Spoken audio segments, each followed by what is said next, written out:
Josephus Flavius wrote about almost 2,000 years ago. His account contains all the elements of a fantastic drama in which Jews, Romans, and idealists fight to the death. It's no wonder that Hollywood jumped at the opportunity to tell this fascinating story.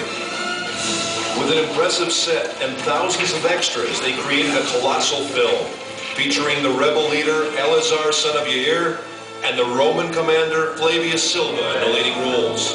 However, in the movie, unlike real life, no one really deals with the dilemmas or personal struggles, and certainly not with the more problematic aspects of the story. Then where should we start our story? We could start with the Hasmoneans, who were the first to discover the advantages of this isolated cliff in the heart of the desert. Or we could start at the end, with a dramatic project of the Masada excavations, with Igel Yadin, the head of the excavation team, who would stand on the mountain and read Josephus Flavius' description of the account, and everyone around him could actually hear the echoes of the fighting.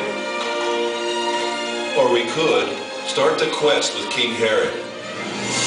Herod, who ruled under the auspices of the Romans, built himself a magnificent fortress here on the mountain, which was to be his sanctuary in troubled times. And believe me, he really had troubles. Herod, like any other king, built his palaces to the highest standards of his day. One of them is this Western palace. Herod's architect was probably a short guy. Here he built himself a bathhouse, and he would put his lamp here and enter his bath. What can I tell you? This king loved the good life. Until now, we spoke about Herod. It wasn't the splendor of Herod's style that made Masada what it is today. The year is 66 AD.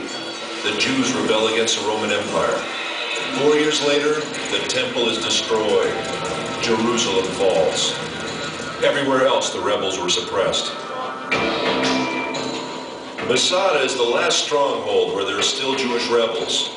And believe me, they didn't need Herod's palaces. The rooms in the wall were divided and used as living quarters. They lived from food in the storerooms, and they drank water from the cisterns, kindly left behind by Herod long ago. Right from the beginning of the excavations, signs of the rebels were found elsewhere, in the palaces, in the ritual baths, and in particular in the wall. The deepest experience I went through in Masada was when they found in this particular room the first piece of scroll. To see Hebrew letters coming out of the ground, the same letters which are used until today. Later, more fragments of scrolls were found. One I found with my own hands, but the first experience is unforgettable. Throughout the revolt, groups of refugees sought asylum on the mountain. About 1,000 rebels gathered in this fortress in the heart of the wilderness. In 73 AD, the Romans' 10th Legion arrived with thousands of armed soldiers who deployed themselves around the mountain. An enormous war machine. And the movies do it best, after the Romans, of course. The Romans built an attack ramp. The besieged rebels roll stones down it. The Romans lift a tower to the top of the ramp, equipped with a battering ram to smash the wall. The besieged erect a wood and earthen wall to sustain the blows of the battering ram.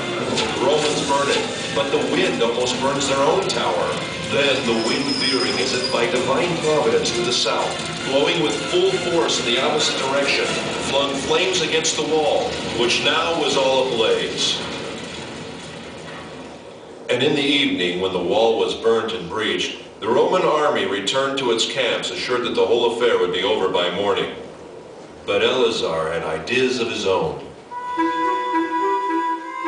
This is it, the last night. My friends, we've reached the climax of the drama. However, unlike the movie, here apparently the events actually took place. And here at Masada, men with families were forced to decide slavery or death. Eleazar had no doubts, but he had yet to convince his comrades in arms. Ladies and gentlemen, the speech of Eleazar.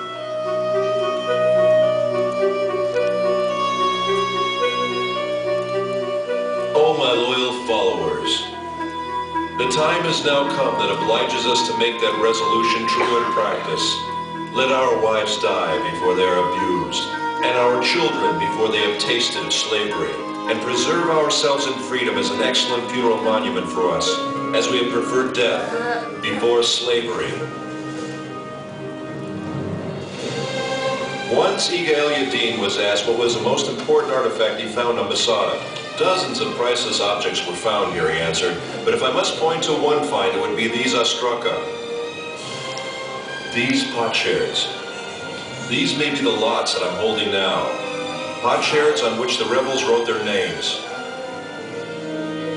10 men who were chosen were the only ones who remained. Their equipment had already burnt, and each of them had already killed his wife and children. Then they drew the lots. Who would kill the 9th man and fall on his own sword? And in the morning the Romans arrived, and besides 2 women and a few children, everyone was dead.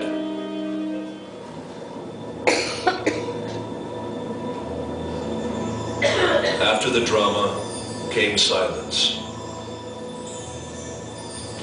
The silence was broken in the 5th century for nearly 200 years by a community of Byzantine monks. 1,200 years later, the first explorers came and rediscovered the mountain. Then the members of the youth movements, seeking a symbol of Jewish heroism, discovered Masada and adopted the mountain.